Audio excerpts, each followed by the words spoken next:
My mornings typically start at about 6 o'clock, and I'm usually up pretty late. As you can imagine, I need to be running on all cylinders to keep up with 5 kids and a daily podcast. I am always on the hunt for great wellness products, and you guys, I have a great one for you. I started taking the Super Elixir, a premium daily greens powder formulated to support all 11 systems of the body, including improved gut health, immunity, energy levels, and skin, hair, and nail health. It contains a blend of 40-plus whole food ingredients, probiotics, and minerals, designed to reduce body acidity. I love that it's gluten-free, and I feel like I do have healthier skin and nails. I mix it with water or coconut water, and I'm good to go. Super easy and convenient.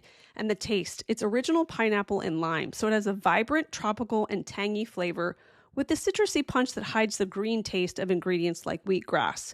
And by the way, it's Elle Macpherson's daily elixir for thriving through menopause. Right now, get 15% off the Super Elixir at wellco.com and use the code KateCasey15 at checkout. Try it for yourself and feel a difference within weeks. That's WELLECO.com, code KateCasey15 at checkout for 15% off the Super Elixir. 15% off at WELLECO.com, promo code KateCasey15, first time orders only. It's 2026, and if you're still paying rent without Built, it's time for a change. Built is the loyalty program for renters that rewards you for your biggest monthly expense, rent. With Built, every rent payment earns you points that can be used toward flights, hotels, Lyft rides, Amazon.com purchases, and so much more. And here's something I'm really excited about. Now Built members can earn points on mortgage payments for the first time. That means you can get rewarded wherever you live and unlock exclusive benefits from more than 45,000 restaurants, fitness studios, pharmacies, and other neighborhood partners. Personally, I'd redeem my points for gift cards. You have no idea how many birthday parties my kids go to. It's simple. Paying rent is better with Built. And now owning a home can be better with Built too. Earn rewards and get something back wherever you live. Join the loyalty program for renters at joinbuilt.com/KateCasey. That's JOINBILT.com/KateCasey. And make sure to use our URL so they know that we sent you. Quince is all about elevated essentials that feel effortless. Designed for layering and mixing, each piece helps build a timeless wardrobe made to last. With versatile silhouettes and thoughtful details, they're the kind of styles you'll wear again and again. 100% organic cotton sweaters, premium denim made with stretch for all-day comfort, luxe cotton cashmere blends perfect for the changing seasons. Everything you need for a wardrobe that actually lasts. Quince works directly with safe, ethical factories and cuts out the middleman so you're not paying for brand markup, just high-quality clothing. Quince uses the highest quality materials like 100% European linen and organic cotton. Everything is built to hold up season to season. One of the big staples of my wardrobe is the Quince Mongolian cashmere sweater. I recommend getting the oversized crew in black and oatmeal. It goes with everything. Refresh your wardrobe with Quince. Go to quince.com/KateCasey for free shipping on your order and 365-day returns. Now available in Canada too. That's QUINCE.com/KateCasey to get free shipping and 365-day returns. Quince.com/KateCasey. The amazing Kate Casey. Welcome back for another episode of Reality Life with Kate Casey. I've got a great episode for you. Brian Moylan is back with me, and we're going to talk about Bravo shows, including Real Housewives of Beverly Hills. We will talk about Amanda, Summer House, and Southern Charm. And I have to say, if you have not already listened to the Love is Blind Part 2 that I did with Chris last week, you have to listen to it. And look forward to Part 3 this week as well. There are 2 new episodes of Love is Blind, episodes 10 and 11, and we cannot wait to get into it. Trust me, we are going to go scorch earth. Trust. Okay, also, there's a lot of stuff going on in reality TV this week. I hope that you listened to my What to Watch episode yesterday, but also checked out the list this week. Again, so many reality shows. Amongst them is House of Villains. This is on Peacock, which is kind of nice because The Traitors, as you know, is about to end. So what you need to know about this season 3 cast, it brings together 11 of the most notorious reality stars from across TV. Some of them you may remember, for example, Drita from Mob Wives, I need you to know that she's going to live in a house with Kate Chastain from Below Deck.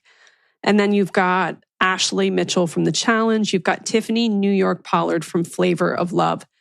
To this day, one of my favorite episodes of this podcast is episode 151, when I interviewed the creator of Flavor of Love. There is a part of that interview where I start laughing and I go into a silent laugh. You know, when you're laughing so hard that just there's no noise that comes out of you. And I had tears rolling down my face.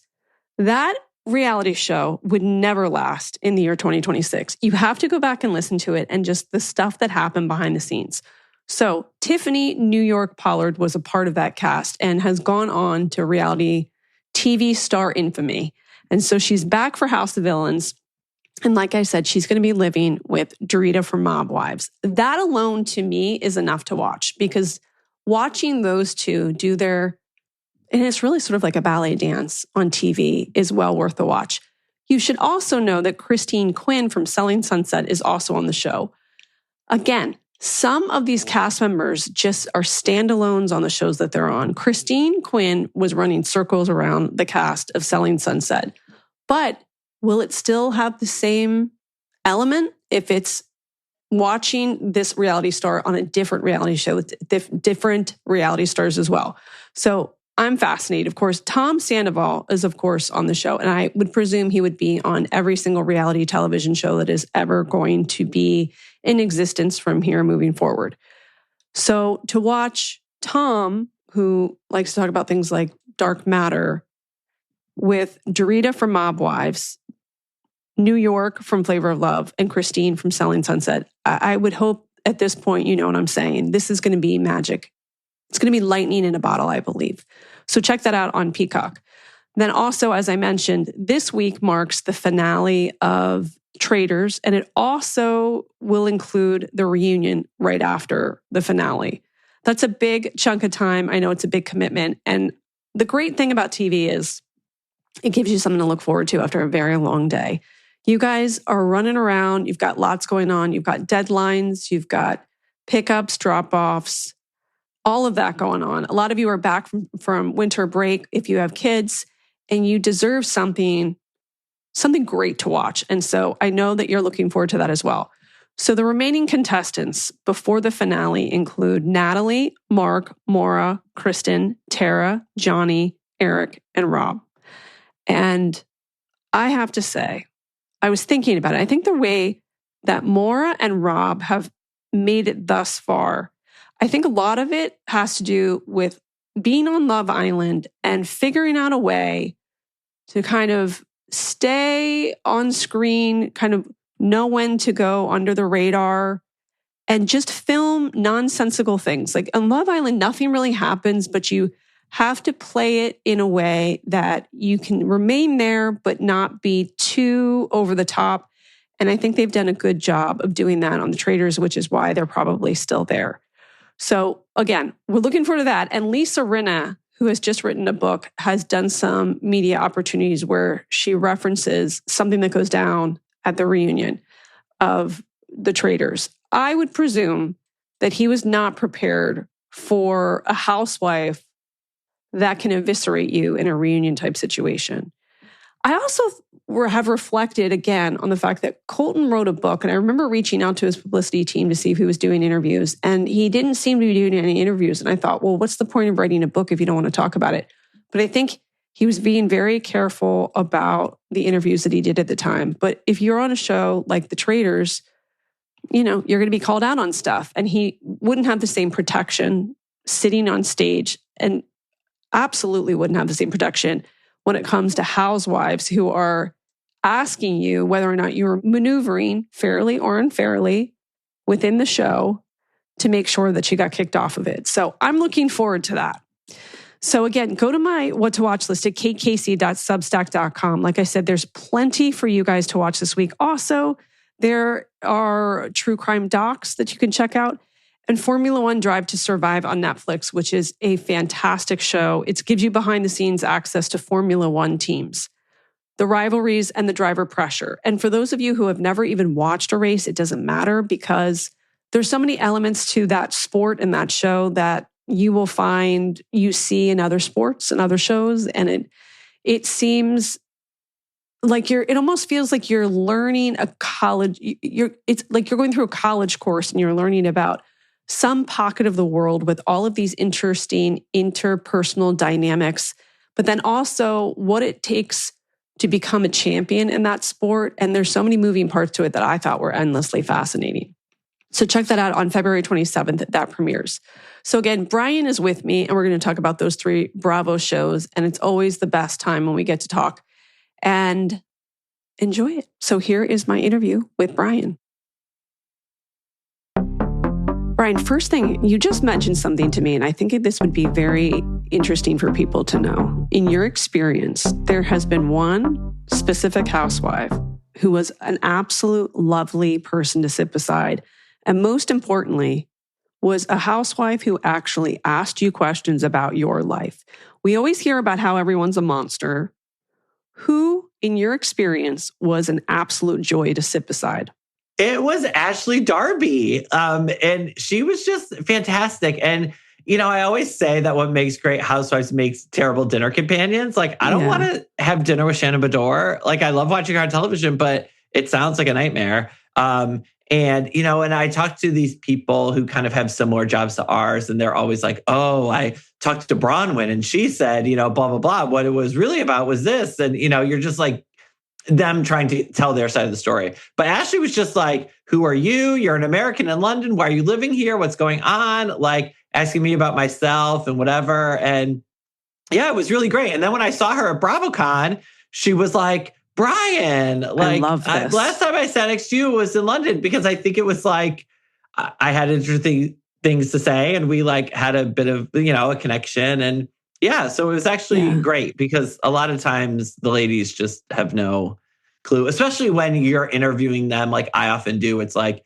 you get 25 minutes on the phone or on a Zoom, and you could be anybody, and it doesn't really matter. But yeah, so that was nice to have a nice chat with Ashley. And there are some who I've met either in social or professional capacities who have been better than others. Right. So, usually when you're meeting them as a member of the press, no one's going to be terrible to you. But yeah.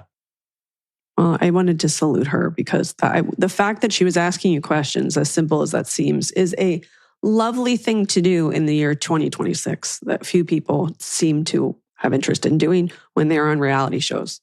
So I wanted to talk a little bit about the last 2 weeks of the Bravo shows, because I was watching Real Housewives of Beverly Hills, especially last week, and wanted to throw a phone across the room and thought, I cannot wait to talk to Brian about what is going down on the show. And this one song from The Sound of Music keeps playing in my head. How do we solve a problem like Amanda? Although she's not necessarily a problem, because as I always say, I do enjoy like a fish out of water story, but she's so bizarre. Yes. And absolutely doesn't fit in, but I find it entertaining nonetheless. No, I completely agree with you. I wrote about this in the my most recent newsletter that went out last Friday. And it was kind of about, we have this new version of flops on the Housewives. And that I'm thinking of her. I'm thinking of Brittany Bateman. I'm thinking of Angel on Real Housewives of Potomac, where they're so bad at their job, they've gone around to being good again. It's like camp, in that you used to get these flops like Diana Jenkins or Peggy Sulahian, or these people who don't know what they signed up for or don't understand what the assignment is. Yeah. Whereas these new women know what the assignment is. They're just misinterpreting it. They're getting it wrong. They're bad at it. And so I just love watching them fail, because I find it so incredibly amusing. And Amanda is it's like she's on the show. She knows that, but she thinks she's on the show. And there was a really telling line where she invites Erica over for that lunch and says, at first I didn't think I'd be friends with Erica, but she's always been interested in my business and my thoughts on manifesting. And that's why Amanda's there. Amanda's there to talk about her business and manifesting. She's not there to make friends. No. She's not there to forge a connection. She's not there to be herself. She's there to sell the business. And that is the problem with Amanda, is that there needs to be more than you. If it's just your business, we do not give a fuck. And Bravo is not interested in being a commercial for the Amanda Francis Corporation. No, and I also enjoy that she really does perceive that Erica is like almost like a potential client when Erica's just an investigative reporter like the rest of us. Yes. That's Erica wants to hear about the cult. We all want to hear about the cult. Oh my God. I was so disappointed when it turned out to just be a Christian cult. Like, this is just like Jesus. Like, okay. And I'm sure it was terrible. And this pastor sounded awful, but I wanted a crazy, freaky, deaky cult. I wanted some, like, the world is ending. I wanted some doomsday nonsense. I wanted some, we were taking this crazy mineral because she thought it was going to deliver our souls to the alien Jesus that she believed in. But I was just like, oh. Okay, so for context, she says she was in this cult-like religious group. It was for 2 years in her early 20s, roughly between ministry, training school, and starting college. And then she wrote a blog post in 2011. She described it as highly controlled, frightening situation with things such as restricted communication with family and friends, strict limits on dating, drinking, and contact with the people outside the group, isolation, and intense rules enforced by a leader. She eventually realized it met the criteria of a cult, including manipulation and fear of leaving. So she ran away in the middle of the night to escape. She has never publicly named the organization in which she was a member. She's described it more as a religious institution with cult dynamics rather than a famous cult brand. The problem with that is it leaves too much for interpretation. And then it makes me think about how today she's known as this financial empowerment and manifesting coach. And how do those mechanics overlap? If you grow up in a cult-like situation and then you're perceived as a guru, wouldn't in some ways, despite your best efforts, you would carry with you some of the traits that you learn from your leader in your new role as a money manifesting guru? Absolutely. And I think that I have seen a number of people online pointing out that, like, it's like when, I think it was Bose, maybe it was Sutton, actually. I think it was Sutton who said, when you disagree with Amanda, you watch her like crumble. Like you watch her, like her whole body language change. And I think she, like a cult leader, she's used to not being questioned. She's used to not being in a position where people are challenging her. And I think that's what she's having a difficulty with in this group of women. Whereas if she were to be at dinner and say, well, why can't we just sit down with an intention to get along and like talk it out without conflict? Everyone would be like, oh my God, she's so right. We should do that. Whereas Bose is like, what the fuck are you talking about? That's not how people work. And I think, so I think that is definitely happening with her. But I would assume subconsciously rather than she's like, I'm going to make a call.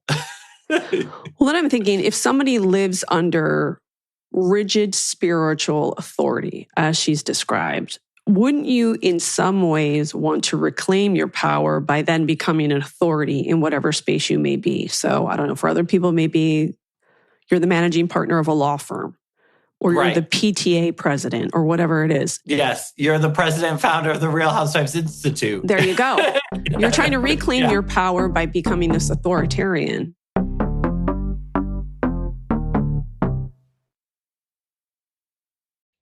Was January supposed to be your big fresh start? Well, sometimes the pressure to fix everything all at once can make you feel stuck. Grow Therapy makes it easier to reset at your own pace with therapy that's covered by insurance and built around your life. Whether it's your first time in therapy or your 50th, Grow makes it easier to find a therapist who fits you and not the other way around. They connect you with thousands of independent licensed therapists across the U.S., offering both virtual and in-person sessions nights and weekends. You can search by what matters, like insurance, specialty, identity, or availability, and get started in as little as 2 days. And if something comes up, you can cancel up to 24 hours in advance at no cost. There are no subscriptions, no long-term commitments. You just pay per session. Grow helps you find therapy on your time. Whatever challenges that you're facing, Grow Therapy is here to help. Grow accepts over 100 insurance plans, including Medicaid in some states. Sessions average about $21 with insurance, and some pay as little as $0, depending on their plan. Therapy is the best gift you can give yourself because it's an investment in understanding, healing, and becoming the healthiest version of you. Visit growtherapy.com/Kate Casey today to get started. That's growtherapy.com/Kate Casey. growtherapy.com/Kate Casey. Availability and coverage vary by state and insurance plan. Every year I tell myself, I'm going to get better about meal planning, and every year life gets busy and it falls apart. What finally clicked for me is realizing that meals don't have to look one specific way. They just have to fit your life. That's what Marley Spoon does really well. What I love is that Marley Spoon actually adapts with you.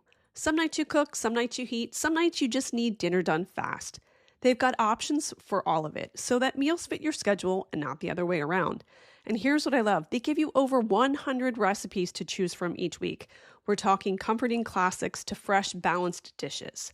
Marley Spoon has tons of options in their marketplace, from meal shortcuts and drinks to fresh groceries that you can add on every week. And you can find these in every weekly menu. And you've got a few extra minutes. You've got some great 20-minute options too. And my personal favorite hack, the tray-baked dinners. Literally throw everything on one tray and boom, you're done. And they even include the tray. My favorite recent meal from Marley Spoon was the honey lemon chicken, but my kids also love the citrus kale salad with poached salmon. So this new year, fast track your way to eating well with Marley Spoon. Head to marleyspoon.com/offer/Kate Casey for up to 25 free meals. That's right, up to 25 free meals with Marley Spoon. That's marleyspoon.com/offer/Kate Casey for up to 25 free meals. This new year, fast track your way to eating well with Marley Spoon. Head to marleyspoon.com/offer/Kate Casey for 45% off your first order and free delivery. That's right, 45% off your first order and free delivery. That's marleyspoon.com/offer/Kate Casey. This whole notion that you have to come to only her for spiritual needs. Sure, there's this system where there are people beneath her, but that really she's the authoritarian, right? Right. Yes. The fact that none of them are even remotely interested in her business at this point in the show is endlessly fascinating and hilarious because she's trying so desperately, but selling to people who are never going to buy into any of her products.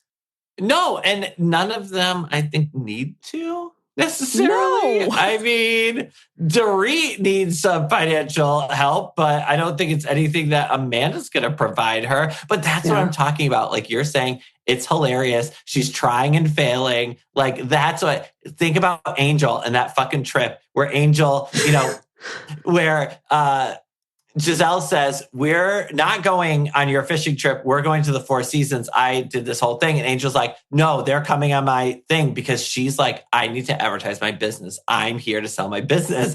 And then she can't get him to the thing. She gets lost. They get lost. They never make it to the business. It's just like so hilariously terrible that I am living for it. I'm like so excited by it. I was the last few episodes of Potomac, I was so excited to watch. I was like, what is Angel going to fuck up this week? And so it's like, you're terrible at your job, but I'm excited to see it. So my question though is about the Amandas, the Angels, the Britneys, is how long is this amusing? Maybe in like 2 seasons. That's it. I don't think because inevitably she's going to watch this playback and she's going to try to readjust her strategy because she's not going to be okay with going through one season and not feeling like she's this enormous success. It's pissing her off that there are all these social media videos that are ripping on her business. So she's going to try to reclaim her positioning in the marketplace. I do find it funny also with her that she's trying desperately. She thinks that she's filming a docuseries about her business. But she's in an ensemble show without any editing capabilities, which she's probably curated every piece of her business as much as possible, right?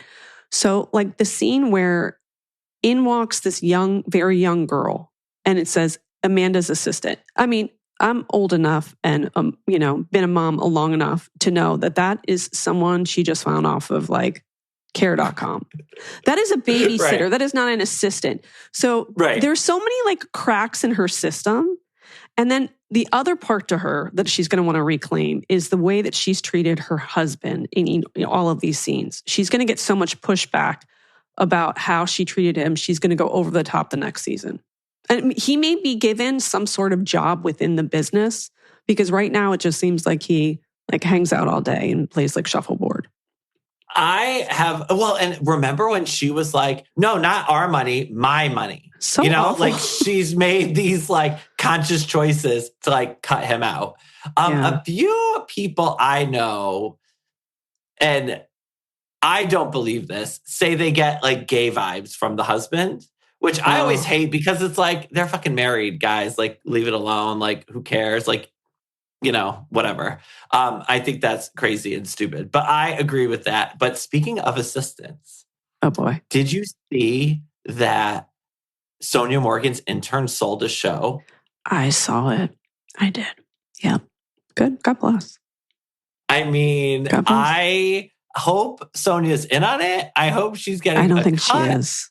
I don't think she is so. either. Mm-mm. And yeah. Well, I guess it's similar to like Devil Wears Prada, Yeah. No, totally. But I hope that it's loving to Sonia. Yeah, maybe. I'm sure. Listen, by the time you get to network, you know this more than anybody. It's going to be chopped and sliced and diced and exaggerated, and it won't be even remotely the kind of version that it was first intended. Yeah. No, absolutely. Yeah. But so I have an Amanda Francis story, speaking of which, so remember when she was on a couple of episodes of Selling Sunset? Of course. It was maybe like season 3 or season 4 or whatever. And by the way, still was not committed to the sleeves. Still not committed to the sleeves. She also had this terrible... Davina was trying to sell her house and they were showing her house and she was trying to sell it furnished. She had this terrible neon sign that said like good vibes or some bullshit. And it was just like awful. And I, likened her house to wearing a flower crown and drinking rosé at Coachella. Like that's like what it was giving. It was giving like total like cheesy millennial aesthetic vibes. Anyway, so I made fun of it in this recap that I wrote. And then I remember Amanda was on the show. And then I saw that she was on Selling Sunset. And I was like, wait, is she the same lady? And so I went to her Instagram account, clicked messages, and she was the same lady. She DM'd me about the recap and was like, I just want you to know people love that sign. And I did sell the house furnished and I got $200,000 over asking and blah, blah, blah, blah, blah. And just being all like bitchy and like answering back to me, making fun of her in the recap. And so I can only imagine that if you're on Selling Sunset, reading all the recaps, responding to the people, etc., that she's definitely listening to and paying attention to all this stuff about Housewives. Yeah. And it cannot be going well because I have never seen, other than the Jill Zarin Bad Bunny controversy, I've never seen Housewives fans be on the same page about anybody like they're on the same page about Amanda. Yeah. I think it's what our country needed now. We needed a mutual mission, We needed some things to bring us together, to unite us. Yeah. And truthfully, I think it brings all the women of Real Housewives of Beverly Hills together because if she were not on the 100%. Show, they still would be arguing about Sutton. So even Sutton is accepted in the new structure of this show because they are all like, what is this woman talking about? The fact that she made them sit down and write their dreams, I was like, what? This is not like Girl Time USA. Like, what are we doing here? Also, the same is true about Angel. Like, remember they're on that trip and it's like Giselle, Ashley, Stacey are in a house together and they fucking hate each other, but they're all laughing about how the house has no water and the house has no power. And yeah, that's what they need to bring it together. And I think you're totally right about Amanda. That's what's so crazy about her is she's so terrible. Nobody likes her, but she's also been good for the show because without Amanda, what story do we have? Like, I'm ready for the downfall of Dorit's story. That seems to be we're getting ready for in the second half of the season. But Yeah. What did you think, by the way, of that scene between Dorit and Mauricio? Like, what's your takeaway? My takeaway was that Dorit was like, he wasn't there with an open mind. He was there as a good soldier with his marching orders, blah, blah, blah. But Dorit was there in the same capacity. Like, she was also there to convince him that she was right. And she wasn't there to hear PK's side of the story. She was there to convince PK's friend that PK was wrong so that he could go back to PK and be like, here's how you're wrong. Like, you should do what Dorit says. And that is a completely unrealistic expectation. And I feel like the way they edited it was to err kind of on Dorit's side. And I'm like, no, this was unproductive for everybody. I think that the fact that she was not willing to show text message proof kind of slipped it, the other way. I think people probably felt a little bit more empathy for PK. Yes. No, it's hard agree. To fight a divorce battle with, like, that's one-sided. And it's with a couple that I don't think, from the beginning we thought probably had the greatest marital dynamics already. I don't think people really care as much as she probably would hope they do. Remember when Dorit said, my mother told me not to marry the most handsome man in the room? And I was like, girl, you took that advice. That is kind of fascinating, though, how when she used to try to make it seem like they were the happiest couple that ever walked the earth. Yes. And of course, everybody else is sort of like, okay, like a little bit too over the top. And then all of a sudden to walk that back and then to have all these cutting comments. I presume that if there's an Amanda and her Eddie, like her husband, divorced in the future, all of a sudden she's going to, slice and dice them up too. No, and I think that's what was annoying about Dorit. And it was that we know it's not all great, Dorit. Like, we can see that there's problems here. Like, you need to address them. And I will say, Mauricio has done a lot of things, say what you want about him, but he's always been there and told us the truth and opened his life up. And so if he's saying, I've seen these texts from PK, I scrolled back through them, I believe him. And I believe that, PK is a shyster who is totally making people believe one thing. Like Dorit said, like, he's taking select information and spinning a story, but Dorit is doing the exact same thing. And so they're both using the same exact tactics. And so I don't believe either one of them. I also think it's a window into codependency in relationships. Yeah, true. Listen, maybe they should show this to, like, college kids. Like, okay, when you leave college and you start dating and you want to get married, be mindful of the following. Yes. Here are things not to do, brought to you by the Real Housewives Institute. Yes. Right. Oh my God. That's what I'm going to start teaching college seniors. Everything you need to know about life, you can learn from reality television. Let's talk about Southern Charm for a moment. Yes, please. This has been the best season of Southern Charm in a while. Like, I'm back and living for Southern Charm this season. I agree with you. I'm enjoying it too. I do believe that Craig's outbursts on Austin a lot of it is his is projecting feelings of concern, insecurity, worry, because he's still on this network. And I think Paige is flourishing outside of it. And he's taking it out on Austin. You are absolutely correct. And I think that Craig thought he had it all figured out and he was doing so well and his business was flourishing and he had this girlfriend and they were going to get married and she's doing well and blah, blah, blah. And now, Paige is gone, says, I don't need you. I don't need this network and I'm doing better than ever. And now Craig feels, again, less than, like he always did when Whitney and Thomas and Shep would all make fun of him. Now he feels like he's the butt of the joke again. And so he's like taking it on Austin, making Austin the butt of the joke. Where are you 5 years later? It's like, Craig, you're still in the exact same spot. Like, I know. What are you even talking about? Yeah, Craig. I mean, he's so charismatic and so handsome and so good at so many things. But girl, Craig, no one loves being wrong more than Craig Conover. I swear. True. And when he's mean, he's mean. When he's great, he's great. But when he's mean, he's mean. Well, and what we've seen time after time on all of these shows, it's the drinking. Yeah. Look at Sutton. Everybody last episode was like, she's great. I love Sutton now. Yeah. Sutton's great. Yeah, she's not as mean. I mean, when Sonia Morgan would stop drinking during the seasons, what have you. And yeah, same with Craig. When he was drinking less, he was a lot nicer. And now he's back to drinking again. And he's being a fucking dick. Yeah. I don't like it. Whitner, he's an attorney. Why is he on this show? I say that with love because it feels like he's very normal. Why is he on the show? My guess would be his previous relationship ended. It was like they were engaged and she called off the wedding or something like that. Well, that's a Zykes. Yowzas. Yeah. He had like a bad breakup, I think, right before filming the show. And I think this was kind of like, hey, come on the show. And he was like, fuck it. Let's do it.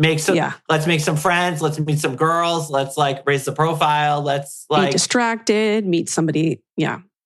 Exactly. See what happens. Do you think part of it is like, I'm going to make this woman so jealous that she's not with me? Also possibly that. Yeah. But I'm also curious as to like what is up. And remember Sally was on Watch What Happens Live saying like, oh, there's part of Whitner you haven't seen yet. I'm wondering if there's some kind of gossip. Can we get the ex on the show? Yeah. If I'm working behind the scenes, that's what I'm doing. I'm trying to cast that person. If I'm a producer, I am dropping her phone number into Sally's pocket because Sally will 100% call and be like, bitch, what is up? Give me the tea. And they're going to Miami girl, cookie lady, that situation. And then there's Whitner with the ex. Next thing you know, she's with the chickens in the backyard and she's getting the lowdown. I think they need to transition out of the OGs, like into more like start to lean into new people. What I like about this season, why I think it's so good, is they seem to have finally figured the girls out. Like, I think that Shep, Austin, Craig dynamic is endlessly fascinating as they just like continue to like piss each other off and fall back in love with each other, whatever. Also, I think that in Charleston is different than some of the other cities, especially the bigger cities, where they're like the only famous people in Charleston. And they know it and they love it and they're feeling it and they have this sense of power that I feel like needs to be diminished by bringing in new people who become the new its of the world. And then you see those dynamics of them coming undone because they're like not as popular as they used to be. But I also think that because they're the only famous people, they do have to hang out with each other. And so they are friends like year round and that, they're doing things together and they're in a unit the way that like the Real Housewives of Beverly Hills are not. Like they're like seeing each other for the few months of filming and then it's like peace out, I have my other businesses to do. But I don't disagree with you. But I think what's great about this season is they've got the boys and the girls right. And you have Madison and Rodrigo as the bridge between those like two different circles. And so I think you're getting lots of interesting storylines. You're getting romantic storylines, but you're also getting these friend dynamic storylines. And I think that's what the Vanderpump Rules reboot is missing. Have you been watching? No. Not after the first you're not episode. missing much, but they seem to really be focusing on the dating, like getting the cast to get together and be in relationships. And it's like, that's not what Vanderpump Rules was about. Vanderpump Rules was about friends. It was about these like friend groups. And it was the three boys, like Tom, and Jax, and Kristen, Katie, and Stassi. And that's what was interesting was how they were treating each other and how their romances played into that. And I think that's the place where we've finally gotten to with Southern Charm. And I think that's a very good place to be.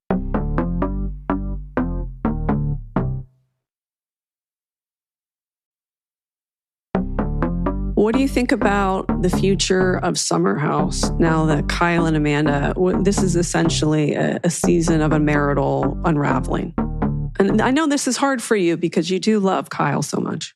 I do. I am the nation's foremost Kyle Cook defender, and it's been a very difficult year in my profession for Kyle Cook. I do love them together. I always thought they would make it, and it's sad to see them fall apart. And also, I love Summer House, especially because it's such a fun show, and it hasn't been that fun this season because it's like Kyle and Amanda breaking up. And so I feel like now that we're starting to get this West Jesse Sierra dynamic going, we have the new people coming, we have Lindsay back in the house a little bit, that we can start to pull away from that stuff and get some new storylines going. But what's seeing, like, based on Amanda's age, and she's good friends with Jesse and Sierra and West, like, why would she continue to be in the spinoff show when she could just be back on Summer House?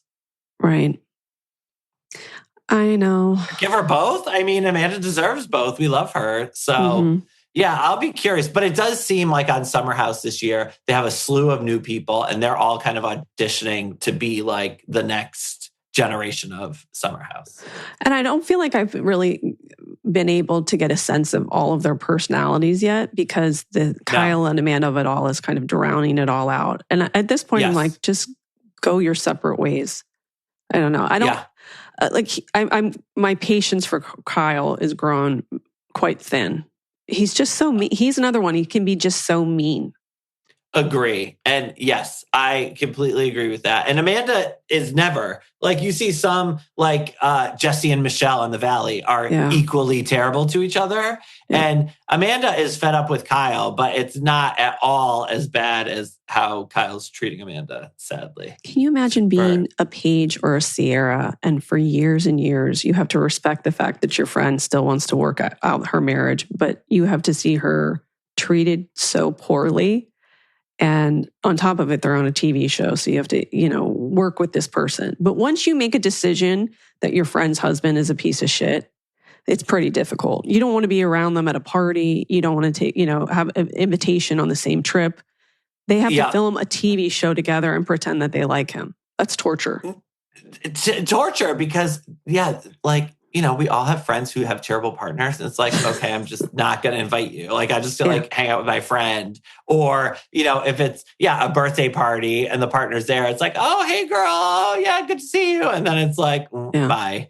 Like, yes. But you're right when you've made that decision. But I also think that it's so different seeing the way Carl is talking to Kyle about their relationship and Sierra's talking to Amanda. Like, Carl is reflecting what Kyle wants. Maybe you can work it out. You guys can get back together. You can salvage it, whatever. And Sierra is reflecting what Amanda's giving, which is, this man is terrible. He treats you badly. Be done with it. Move on. And so it's very different vibes. It kind of bugs me that the only time we got a window into his incessant need to be a DJ was because of the financial situation, and he only offered that information to Carl. I need to know more of that, because it doesn't make sense. If you look at his life out on paper, all of a sudden you're a DJ and you want to be out every night. Okay, well, it makes sense when the business is burning money, and without this show, you guys would be destitute. Like, we need to know this information, because otherwise it doesn't make as much sense. No, absolutely. And I do think that you see Kyle at various points in the season trying to get his side of the story out, right? Especially because I feel like fans, for a multitude of reasons, are almost entirely on Amanda's side. And it must be very hard to be Kyle and just feel like people aren't seeing what he's really going through. But we're also seeing what he's putting Amanda through, which is... Well, especially when he's ripping on her for being high all the time. It doesn't occur to him that she's maybe high all the time and is a hoarder because she's depressed. Right. And part of her depression might be like, she has this husband who won't listen to her, or that won't listen to her. Oh, I forgot what I was saying. Well, and also she doesn't trust him. And most importantly, she's at an age in which she had expected at this point to live in the suburbs and to be pregnant with her first or second child. And it feels as if she's mourning a loss of time. Yes. Well, and I think that they must have talked about it at some point, but Amanda always wanted to move to the suburbs and have kids, and Kyle never did. Yeah. And, that probably should have been sign, if they both could have freely admitted that when they were getting together, that maybe this wasn't right for the long term if we don't envision the same place we're going. The other thing that I think is crazy is, Kyle keeps saying, oh, you boil everything down to my drinking. It's all about my drinking, blah, blah, blah. Well, if that's the case, why don't you quit drinking and see what happens? And then if you still have problems, then you're like, well, you said it was my drinking, but I quit drinking. So yeah. Or you quit drinking and your problems go away, So again, it's I remember the drinking. One time Bronwyn said to me, well, she's been sober for many years now, but when she was newly getting sober, I remember she said to me, well, are people going to think I'm as fun? Like are they going to like my personality if I'm not drinking? And I think he's probably at that point where he's so wrapped into his persona on TV and this DJ job. And like, can I be effective as an entertainer if I'm not drinking? The answer is yes. And the answer is yes. Yes. Yeah. And I have had several friends who have gone through the same thing and are now sober and are the same.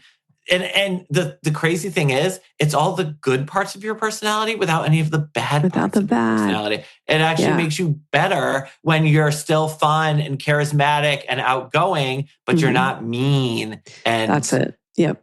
Have a temper and messy, So yeah. And you think about some of our greatest, Candy Burris doesn't drink. Margaret Josephs doesn't drink. Like there's plenty of people who are successful in the field and aren't drinkers. So I don't know what you need to worry about necessarily. Yeah. So I think he's in the middle of an identity crisis amongst many other things. And that's sad to see. But I hope for her that she makes a decision in which she can move forward in a way that she feels like she reclaims her life, because she feels like the last couple of seasons she's just stuck, and that makes me so sad.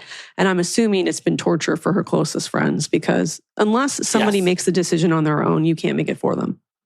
No, absolutely. But I also think that what we're starting to see is her getting unstuck. And I think for a long time, she wanted Kyle so badly, and to keep Kyle, that he was in the driver's seat. He had the upper hand in the relationship. And now she's getting over her depression, got her medication straightened out. She's got friends who support her. She started her own business deals. She's getting a lot of attention from fans. People are really starting to like her, and she's starting to gain more of the power now. And I think that's part of the problem, is that the dynamic has shifted, and maybe Kyle isn't that into it. How pissed are the younger cast members that just wanted to go and have a fun summer, and they're in the middle of divorce court? Oh my God, super pissed. Like, would you be?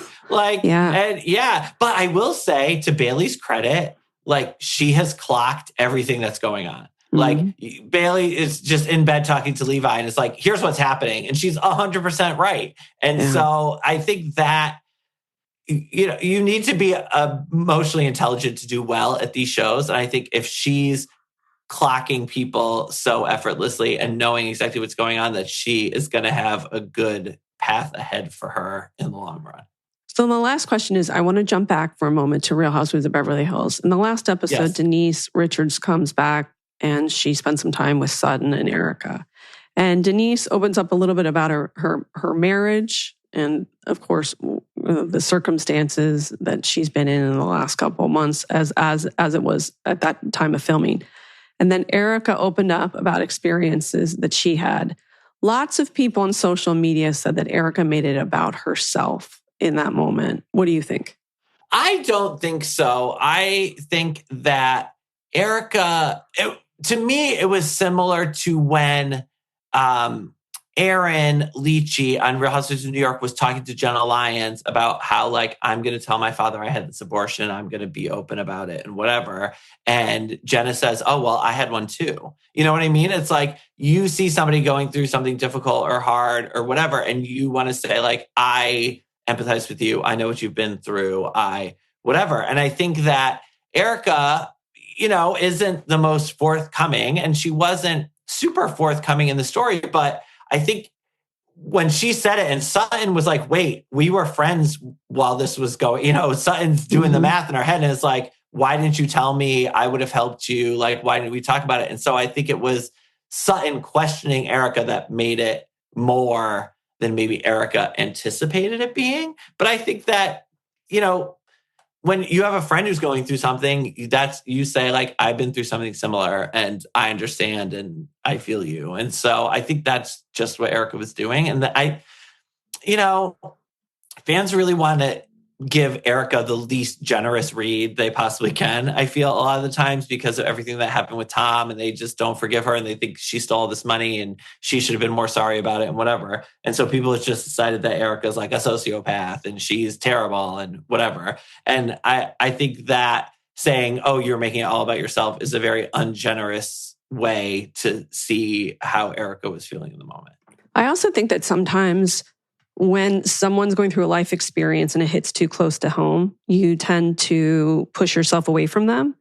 So yes. There could have been a part possibly where she's trying to make amends for not being of support to her in that time. But in her own way saying, I couldn't be there for you because this was too similar to something I've been through before.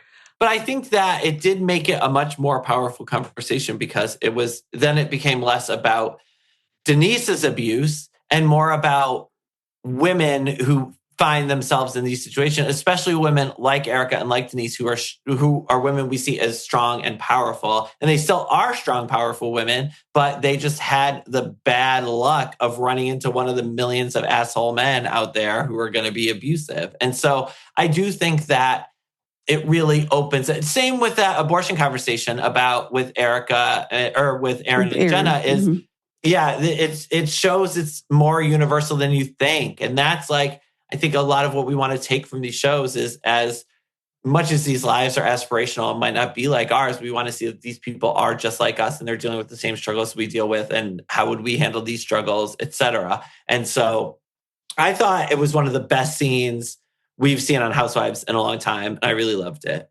And so I'm glad for it. It looks like we're going to get more from Erica this week. In the coming week from the preview. So I'll be curious to see how this story continues to play out. Mm-hmm.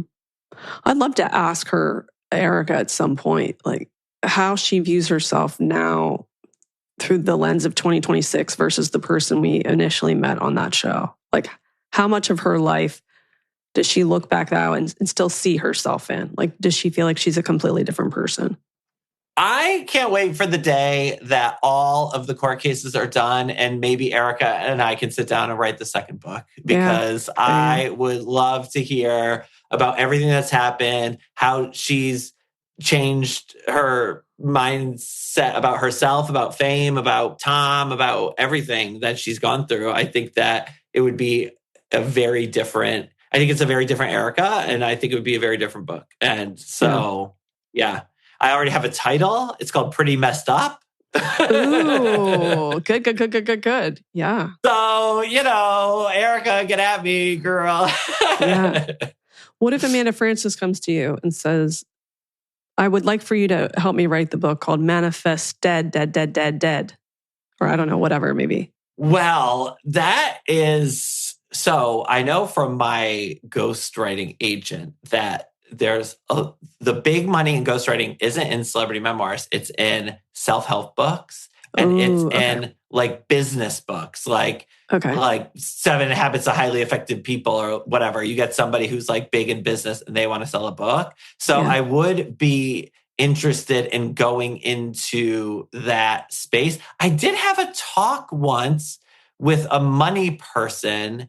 She's like a TikTok YouTube kind of money person. And she was looking for a ghostwriter. And I was like, oh, this could be like fun and interesting and like learn some different things. And it was kind of like stories, but also prescriptive. Like, here's how you deal with your money. Like, I thought that could be cool. So I would be like interested, but Amanda specifically, maybe not. You'd be like 3 chapters have to be about the cult.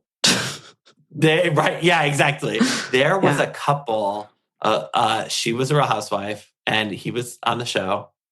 And they wanted to do a relationship advice book. And they contacted me about being a ghostwriter for that. And I said, oh, I would really like to, but I have a lot of projects right now. And it's just not, I just can't commit to another book right now.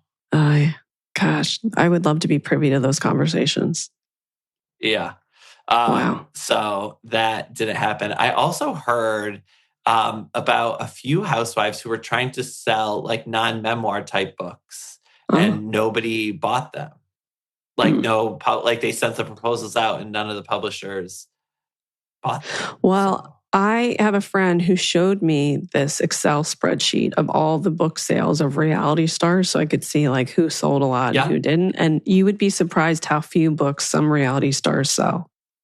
Absolutely. And so for my last book, we ended up cutting it, but we went through the book scan numbers, which is like how many books you sold, and did all the Housewives memoirs and like ranked them in like a bestsellers list. And Bethany, unsurprisingly, was at the top. In the bottom, it was Cynthia Bailey and Peter had like some kind of relationship book. And then Alex and Simon, remember they had like a book about raising kids. Those were like, yeah.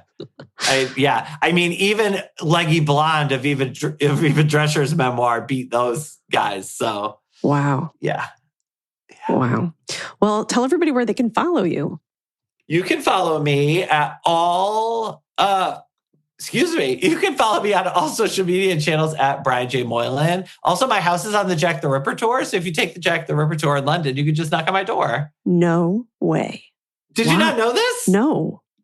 Yeah. So next door to my house is what used to be the coroner's office. And so Jack, because they couldn't catch him, he was taunting the coroner and he left a body on the doorstep of the coroner's office. Do you feel some weird vibes in the house? Like there's like a spirit wandering?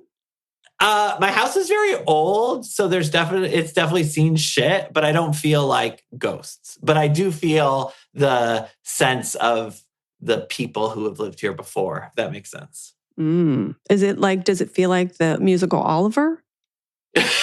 A little bit. Our neighbor, there's like a few blocks where I live that's like a historic preservation district. And so it feels very Jack the Ripper. And they just filmed, there's a new Netflix Pride and Prejudice, and they just put dirt on the streets in my neighborhood to make it look like Pride and Prejudice. And they were doing all the outside scenes of like people walking around on the street and like horses and buggies and shit like that. And so it doesn't take much to transform my neighborhood into that.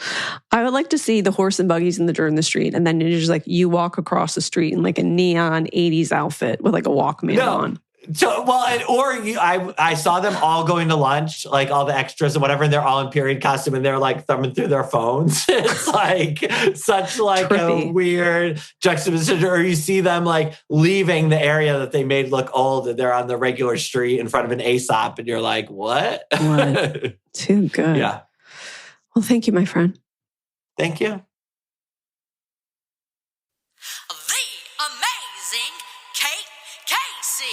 I want to thank my great guest, Brian Moylan, and remind you to make sure that you click subscribe. Please leave a 5-star review.